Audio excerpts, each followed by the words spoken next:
तो आज की वीडियो में हम सीखेंगे कि केक की क्रीम को कैसे व्हिप किया जाता है, केक के लिए कौन-सी क्रीम इस्तेमाल होती है, इसे कहाँ स्टोर किया जाता है, कितने अरसे तक हम इसे यूज़ कर सकते हैं।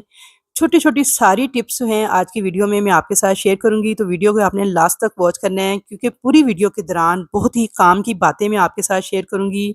अपना पर्सनल एक्सपीरियंस शेयर करूँगी कि जब मुझे बेकिंग में बिल्कुल मैं नई थी, जब मुझे अभी इसकी अलिफ-बे भी नहीं आती थी, तो क्रीम ने किस-किस हवाले से मुझे तंग किया और मुझे क्या-क्या मुश्किलात पेश आईं। तो मैं चाहती हूँ कि मेरे देखने वालों को वो मुश्किलात बिल्कुल पेश ना आएँ और आप बस जल्दी से मेरी रेसिपी देखें और केक बनाना सीख लें। तो इन तमाम चीज़ों के लिए वीडियो को आपने फुल वॉच करना है, तमाम बातों को गौर से सुनना है, जिस बात की समझ ना आए तो कमेंट सेक्शन में आप मुझसे पूछ सकते हैं। तो चलिए जी वीडियो स्टार्ट करते हैं। तो कल की वीडियो में मैंने आपको वनीला केक स्पंज बनाना सिखाया था 2 पाउंड का ये वाला, और इसका वज़न हो गया है देखें 498 ग्राम यानी कि 500 ग्राम के लगभग ये 2 पाउंड केक स्पंज का वज़न है। अब इसके अंदर क्रीम कितनी जाएगी, शुगर सिरप कितना जाएगा, क्रश कितना जाएगा, तमाम चीज़ें आज की वीडियो में मैं आपको बताऊँगी। और 2 पाउंड केक के लिए कितनी हम क्रीम यूज़ करेंगे, कौन-सी क्रीम यूज़ करेंगे, ये सारी चीज़ें आज की वीडियो में मैं आपको डिटेल के साथ गाइड करूँगी। अच्छा, यहाँ पे सबसे पहले आप देखें कि ये बाउल के अंदर मैं क्रीम डाल रही हूँ। ये डब्बे वाली नॉर्मल डेयरी क्रीम है जो कि हर परचून की दुकान से, हर स्टोर से मिल जाती है। डिफरेंट नामों से ये मार्केट में दस्तयाब है, 200 ml की पैकिंग में भी और बड़ी पैकिंग में भी। ये देख सकते हैं आप, ये 2 ज़्यादातर यूज़ होती हैं और ये डेयरी क्रीम है। तो हमने जो केक की फ्रॉस्टिंग के लिए इस्तेमाल करना होती है वो होती है व्हिपिंग क्रीम। ये देखिए, ये मैं आपको फ्रीज़र में दिखा रही हूँ। इस तरह से आपने इसे फ्रीज़र में ही स्टोर करना होता है। व्हिपिंग क्रीम को कभी भी आपने फ्रिज में नीचे वाले खाने में नहीं रखना, ये इसको फंगस लग जाती है, ख़राब हो जाती है ये 2-3 दिन के बाद और खट्टी हो जाती है। इसे आपने जब भी यूज़ करना है फ्रीज़र से निकालना है और ये देखें फ्रिज के नीचे वाले खाने में आपने रख देना है इसको और छोड़ देना है ताकि ये लिक्विड फॉर्म में आ जाए, क्योंकि ऊपर फ्रीज़र में जब हम रखते हैं तो सॉलिड फॉर्म में होती है, जम जाती है, लेकिन जैसे ही हम इसे फ्रिज में रखेंगे नीचे वाले खाने में तो 1 से 2 घंटे के बाद ये जो हमारी क्रीम है ना, ये लिक्विड फॉर्म में आ जाएगी। तो क्रीम को मैंने फ्रीज़र से निकाल के फ्रिज के नीचे वाले खाने में छोड़ दिया है। जब तक क्रीम मेल्ट हो रही है, पहले हम केक के लिए शुगर सिरप तैयार कर लेंगे। पहले नंबर पे आपने केक स्पंज तैयार करना है, दूसरे नंबर पे आपने शुगर सिरप तैयार करना है और तीसरे नंबर पे आपने क्रीम को व्हिप करना है। तो शुगर सिरप तैयार करने के लिए यहाँ मैंने सवा कप लिया है पानी। नॉर्मल फ्रिज का ठंडा पानी था, उसके अंदर मैंने 2.5 टेबल स्पून डाल दी है पिसी हुई चीनी। अब इसके अंदर 2 टेबल स्पून भर के मैं यहाँ पे स्ट्रॉबेरी सॉस ऐड कर रही हूँ क्योंकि मुझे स्ट्रॉबेरी फ्लेवर में ये केक बनाना था। अच्छा, ये ना बॉटल के अंदर जो सॉस थी ना, बहुत थोड़ी सी रह गई थी, तकरीबन 2 से 3 टेबल स्पून ही थी और निकल नहीं रही थी। तो मैंने क्या किया है, इसके अंदर थोड़ा सा पानी डाल के ना अच्छे से हिला के तो फिर निकाली है, तो ये देखिए ये निकल गई है। थिक होती है लेकिन मैंने थोड़ा-सा पानी डाल के हिलाया इसलिए ये पतली हो गई है। तो पानी इसमें मैंने एक्स्ट्रा ऐड नहीं किया, बल्कि मैंने इसी सवा कप पानी में से ही 2-4 चमचे पानी के बॉटल में डाल के ना अच्छी तरह से शेक किया है उसे और दोबारा से उसे इसके अंदर डाल दिया है। तो यहाँ पे मैंने स्ट्रॉबेरी फ्लेवर का शुगर सिरप तैयार कर लिया है। तो इस तरीके से आप किसी भी फ्लेवर का केक जब तैयार करना हो तो उसका सिरप ऐड करें और उसका फ्लेवर ऐड कर लें। तो अब यहाँ आ जाते हैं जी व्हिपिंग क्रीम। तो ये देखें जी, केक बनाने के लिए आपने हमेशा व्हिपिंग क्रीम का इस्तेमाल करना है। तो मैं ये वाली यूज़ करती हूँ, इसके अलावा फ्रोस्टी भी मैं यूज़ करती हूँ। तो आप अपने इलाके में देख लीजिएगा, जौन-सा भी ब्रांड अवेलेबल हो आप वो यूज़ कर लीजिएगा, लेकिन होनी व्हिपिंग क्रीम चाहिए। ये नॉन डेयरी होती है और केक की फ्रॉस्टिंग के लिए ही ये यूज़ होती है। जो मैंने आपको शुरू में पैकेट दिखाया है ना 200 ml वाला डेयरी क्रीम का, जिसे हम क्रीम चाट वगैरह बनाने के लिए इस्तेमाल करते हैं, उसके साथ केक उनसे कभी भी नहीं बनता। हाँ, उसे आप चॉकलेट फज में ऐड कर सकते हैं, चॉकलेट गनाश में ऐड कर सकते हैं, डिफरेंट केक रेसिपीज़ में वो यूज़ होती है। बट केक की फ्रॉस्टिंग के लिए आपको व्हिपिंग क्रीम ही यूज़ करनी होगी, उसके साथ कभी भी आपका केक जो है ना वो ठीक नहीं बनेगा। इसी क्रीम से बनता है। और मुझे नहीं पता था जब मैंने नई-नई बेकिंग सीखी, ये मैं आपको 15-16 साल पहले की बात बता रही हूँ। तो मैंने टीवी से देख के एक रेसिपी देखी और देखा कि जी वो उसके अंदर डाल रहे हैं क्रीम, तो मैंने भी वही पैकेट वाली क्रीम ले ली और उसको व्हिप करना स्टार्ट कर दिया। तो यकीन करें 1.5-2 घंटे खपने-खपाने के बाद ना तो क्रीम का कोई रिज़ल्ट मिला, ना ही केक बन के तैयार हुआ। तो इन तमाम मुश्किलात से बचाने के लिए ना, मुझे पता है मेरी बहुत सारी बहनें यहाँ पे ऐसी हैं जो केक वगैरह का बिज़नेस नहीं करती, सिर्फ़ घर पे बच्चों के लिए बनाना चाह रही होती हैं या किसी घर में किसी इवेंट के लिए छोटा-मोटा फंक्शन हो उसके लिए केक बनाना चाह रही होती हैं। तो उन्हें बिल्कुल आइडिया नहीं होता, वो डेयरी क्रीम को ही व्हिप करती रहती हैं और बिलाखिर थक-हार के छोड़ देती हैं, क्योंकि उसने तो व्हिप ही नहीं होना होता, ना वो होती है। तो इसलिए एक पॉइंट तो आप ये नोट कर लें कि आपने हमेशा व्हिपिंग क्रीम इस्तेमाल करनी है। ये मीठी होती है, इसके अंदर चीनी पहले से ऐड होती है, कोई चीनी वगैरह डालने की ज़रूरत नहीं होती। अच्छा, यहाँ पे देखिए मैंने आपको दिखाया था कि फ्रीज़र से मैंने निकाली थी और नीचे वाले खाने में रख दी थी। और यहाँ पे मैंने 1.5-2 घंटे के बाद जब निकाली है तो क्रीम मेरी लिक्विड फॉर्म में आ चुकी है। अब मैं इसे निकाल रही हूँ। डब्बे में से तो देखें ये ठंडी है बिल्कुल, क्योंकि मैंने नीचे वाले खाने में रख के इसको मेल्ट किया है। आपने इसे फ्रिज से बाहर रख के मेल्ट नहीं करना, वरना ये गर्म हो जाएगी, इसका टेम्परेचर डाउन हो जाएगा और फिर ये कभी भी व्हिप नहीं होगी, आप जितना मर्ज़ी बीटर चलाते रहें। तो इस क्रीम के लिए आपने इसके टेम्परेचर को ज़रूर मेंटेन करना है। तो आजकल क्योंकि सर्दी का मौसम शुरू हो गया है, तो यहाँ पे देखें क्रीम को मैंने नीचे वाले खाने में रखा है, तो ये बिल्कुल लिक्विड फॉर्म में थी। तो अब मैंने यहाँ पे तकरीबन 450 ग्राम क्रीम जो है निकाल ली है। और अगर आपके पास वेट स्केल ना हो तो अंदाज़े के साथ आपने आधा पैकेट क्रीम का निकाल लेना है, क्योंकि टोटल होती है ये 1000 ग्राम। तो इसमें से जब आप आधा पैकेट निकालेंगे ना, तो तकरीबन वो 500 ग्राम यानी 450 ग्राम के करीब ही बनेगा। और इसके साथ आपका ना 2 से ढाई पाउंड का केक जो है इजीली बन के तैयार हो जाएगा। अगर आपने ऊपर क्रीम वर्क वगैरह करना है तो फिर आपका 2 पाउंड का केक बन जाएगा। अगर आपने नोजल वर्क नहीं करना, सिर्फ क्रीम से केक को कवर करना है, ऊपर फॉन्डेंट वर्क वगैरह करना है, तो फिर आपका 2 पाउंड का केक जो है बेहतरीन इतनी क्रीम से बन के तैयार हो जाएगा। तो यहाँ पे देख लें जी, मैंने ए टू ज़ेड आपको क्रीम की सारी इन्फॉर्मेशन दे दी है, जो कि बिल्कुल परफेक्ट हैं। और किसी ने भी कभी आपको ना इतनी डिटेल से क्रीम के बारे में गाइड नहीं किया होगा। पूरी यूट्यूब सर्च कर लीजिएगा, तो मेरा नहीं ख्याल कि किसी ने आपको ना इतनी डिटेल से गाइड किया हो। अब देखें जो बाकी क्रीम बच गई है ना, उसे आपने फ्रिज में नहीं रखना, बल्कि फ्रीज़र में आपने इसे रख के तो स्टोर कर देना है। और पैकेट को इसीलिए शुरू में देखें आपने कैंची से ऊपर से काट नहीं देना, बल्कि इस तरह से खोलना है कि बाद में इसे पिन अप करना है अपने स्टेपल के साथ, और इसे फ्रीज़र में रख के आप 6 महीने तक इस्तेमाल कर सकते हैं। बिल्कुल भी ख़राब नहीं होती, लेकिन रखना है फ्रीज़र में है। फ्रिज में रखेंगे तो 3-4 दिन के बाद खट्टी हो जाएगी और हार्ड होके इसका टेस्ट जो है चेंज हो जाएगा, इवन कि इसको फंगस भी लग जाती है।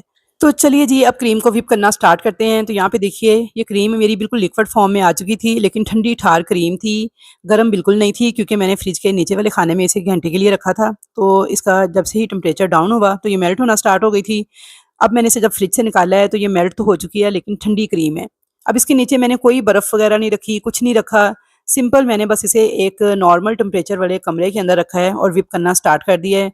स्टार्ट में आपने बीटर की स्पीड बिल्कुल 1 पे रखनी है, यानी कम रखनी है।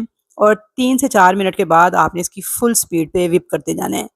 अच्छा, मुझे बहुत सारे डीएम्स आते हैं जी, हमारी क्रीम मेल्ट हो जाती है, वो बहने लगती है पानी की तरह, पतली हो जाती है, वो केक के ऊपर टिकती नहीं है, उससे केक की नीट फ्रॉस्टिंग नहीं होती। यानी इस तरह के बहुत सारे मसले मसाइल थे। तो जब मैंने गौर व फ़िक्र किया तो मुझे पता चला कि बहुत सारे लोगों को ये पता ही नहीं है कि इस क्रीम को अंदर टेम्परेचर को मेंटेन रखना किस कदर ज़रूरी है। इसलिए आपने कभी भी क्रीम को ना किचन के अंदर व्हिप नहीं करना, क्योंकि किचन के अंदर हीट होती है, गर्मी होती है। तो ये क्रीम का टेम्परेचर जैसे ही डाउन होता जाएगा ना, मीन कि ये गर्म होती जाएगी, तो ये व्हिप नहीं होगी। जितना मर्ज़ी आप बीटर चलाएँ, ये ऐसे ही पतली पानी की तरह रहेगी और बस आप बीटर चला-चला के थक जाएँगे। इसलिए आपने टेम्परेचर जो है उसे ख़ास तौर पे मद्देनज़र रखना है। आजकल नॉर्मल टेम्परेचर है, सर्दी का मौसम शुरू होने वाला है, गर्मी की ज़ोर ज़रा कम हो गया है, तो मैंने इसके नीचे कोई बर्फ़ वगैरह नहीं रखी। लेकिन अगर गर्मी का मौसम होता, जून-जुलाई का जैसे महीना होता है, तो मैंने इसके नीचे एक बाउल के अंदर बर्फ़ डाल के ना वो नीचे रखनी थी, फिर मैंने इस क्रीम को व्हिप करना स्टार्ट करना था, ताकि इसका टेम्परेचर जो है वो मेंटेन रहे। लेकिन ये सर्दी वाली क्रीम मैं आपको व्हिप करना सिखा रही हूँ, इसके लिए आपको कोई बर्फ़-शर्फ़ रखने की ज़रूरत नहीं है, वैसे ही टेम्परेचर आजकल नॉर्मल है। लेकिन जब गर्मी के मौसम में आप इसे व्हिप करें तो नीचे आपने लाज़मन बर्फ़ का एक बॉल इसके नीचे रखना है, ताकि क्रीम व्हिप होने तक आपका जो क्रीम का टेम्परेचर है ना वो मेंटेन रहे। अच्छा, आज की वीडियो जो है ना बड़ी डिटेल के साथ है, तो आप लोगों ने थक नहीं जाना, पूरा देख के जाना है इसको, ताकि आपके क्रीम के सारे मसले मसाइल हल हो जाएँ। तो यकीन करें ये सारी वो चीज़ें हैं जो मैंने बड़े एक्सपीरियंस के बाद जाके काफ़ी दफ़ा काफ़ी चीज़ों को ख़राब करने के बाद सीखी हैं, जो मैं आज आपको ना इस एक वीडियो में सिखा रही हूँ, ताकि आपकी भी कोई भी चीज़ वेस्ट ना हो। और मेरी तमाम बहनें जो घर पे बेकिंग करना चाह रही हैं बच्चों की सालगिरह के लिए या किसी इवेंट के लिए, सेलिब्रेशन के लिए केक वगैरह घर पे ट्राई करना चाह रही हैं ना, तो उनकी कोई भी चीज़ ख़राब ना हो, पैसे ज़ाया ना हों और एक परफेक्ट रेसिपी उनको मिल जाए और ईज़िली वो क्रीम को व्हिप कर लें। अच्छा, यहाँ पे देखें इस क्रीम को ना कुछ लोग ना, जहाँ मैं आपको दिखा रही थी ना शुरू में, बीटर से उठा के बस इतना व्हिप करते हैं और कहते हैं जी ये तो पतली है, ये व्हिप ही नहीं हो रही। तो आपने इसको थोड़ा सब्र का मुज़ाहिरा करते हुए व्हिप करना है, कम से कम 7 से 8 मिनट लग जाते हैं क्रीम को व्हिप करते हुए। अब कुछ लोगों को यहाँ बीटर की बड़ी कन्फ्यूजन होती है जी, 200 वाट वाला है, 250 वाला है, 300 वाला है, 350 वाला है। देखें जौन-सा भी बीटर आपके पास है ना, क्रीम व्हिप हो जाएगी, बस आपने चलाते जाना है। अगर कम वोल्टेज वाला है तो थोड़ा टाइम ज़्यादा लगेगा, बस ये होगा। अगर आपका 350 से अबव वोल्टेज वाला है तो ज़रा जल्दी व्हिप हो जाएगी, बस ये फ़र्क पड़ेगा। व्हिप हो जाती है क्रीम तमाम बीटर से, सिर्फ टाइम का फ़र्क पड़ता है। तो आपने बस इसे व्हिप करते जाना है और कोशिश करनी है कि गर्म कमरे में, गर्म किचन में या चूल्हे के पास जहाँ हीट वगैरह है वहाँ पे आपने क्रीम को नहीं व्हिप करना, बल्कि किसी नॉर्मल टेम्परेचर वाले ठंडे कमरे में व्हिप करना है, ताकि इसका टेम्परेचर जब मेंटेन रहेगा ना तो ये जल्दी व्हिप होगी। तो यहाँ पे आप देख रहे हैं कि मैं इसे व्हिप करती जा रही हूँ मुसलसल, और अभी मुझे इसकी वो वाली कंसिस्टेंसी नहीं मिल रही जितना मुझे इसे व्हिप करना है। तो वो कौन-सी कंसिस्टेंसी है आप बस देखते जाएँ, मैं आपको देखिए सारी वीडियो दिखा रही हूँ ताकि कोई ये ना समझे कि पता नहीं पहले से व्हिप करके रखी हुई थी, हमें वो दिखा दी है।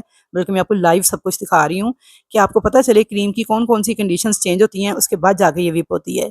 तो जो कल मैंने आपको केक स्पंज बनाना सिखाया था ना, उसपे देखें 10.8 के व्यूज़ हैं अभी तक जो मैंने देखे हैं, 274 लाइक्स हैं, 116 लोगों ने इसे सेव किया है, 59 लोगों ने वीडियो शेयर की है और कमेंट आए हैं सिर्फ 20 लोगों के। तो यकीन करिए कमेंट करते हुए आपके पता नहीं हाथ दर्द करते हैं।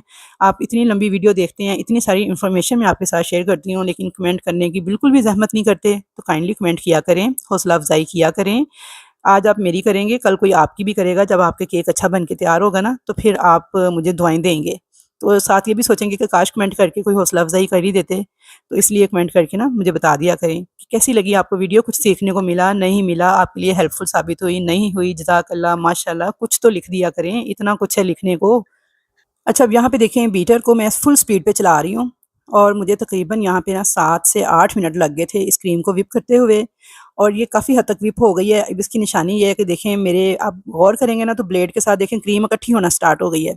स्टार्ट में ये फैलती जा रही थी, अब ये इकट्ठी हो रही है ब्लेड के साथ। तो ये एक बहुत बड़ी निशानी है कि आपकी क्रीम प्रॉपर व्हिप होना शुरू हो गई है, जब वो ब्लेड के इर्द-गिर्द इकट्ठी होना शुरू हो जाए।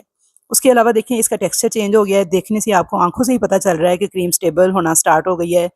और दूसरी सबसे अहम निशानी ये है कि बीटर चलाते हुए मुझे बड़ी दुश्वारी हो रही है। मुझे पता चल रहा है मेरे हाथ पे प्रेशर आ रहा है कि जैसे मैं बड़ी हैवी चीज़ के अंदर ना बीटर को चला रही हूँ। जबकि शुरू में मैं बड़ी आसानी से चला रही थी। अब जब मैं बीटर को उठा रही हूँ तो देखें बॉल भी साथ उठता जा रहा है। यानी क्रीम के अंदर इतनी जान आ गई है कि मैं उठाती हूँ बीटर को तो बॉल भी देखें साथ ही उसके ऊपर की तरफ उठ रहा है। तो बस ये हमारी प्रॉपर क्रीम व्हिप होने की निशानियाँ हैं जो कि मैंने अपनी ऑब्जर्वेशन से आपको बताई हैं।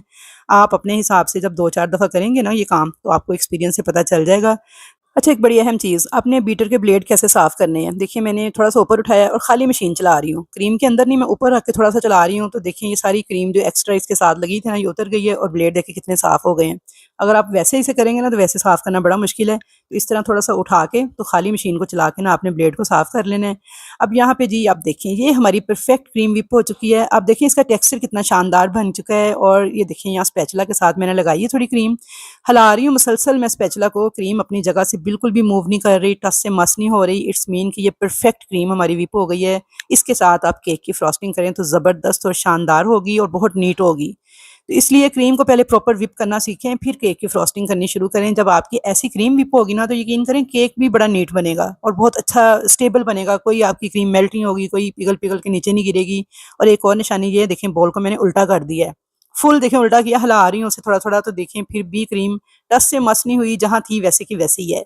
तो ये हमारी प्रॉपर क्रीम व्हिप होने की कुछ निशानियाँ थी, जो कि मैंने आपको बता दी हैं। आई होप कि आपको आज की वीडियो बहुत ज़्यादा पसंद आएगी। वीडियो अगर अच्छी लगी है तो लाइक करें, शेयर करें और कमेंट ज़रूर करके बताएँ कि आया ये आपके लिए हेल्पफुल साबित हुई या नहीं।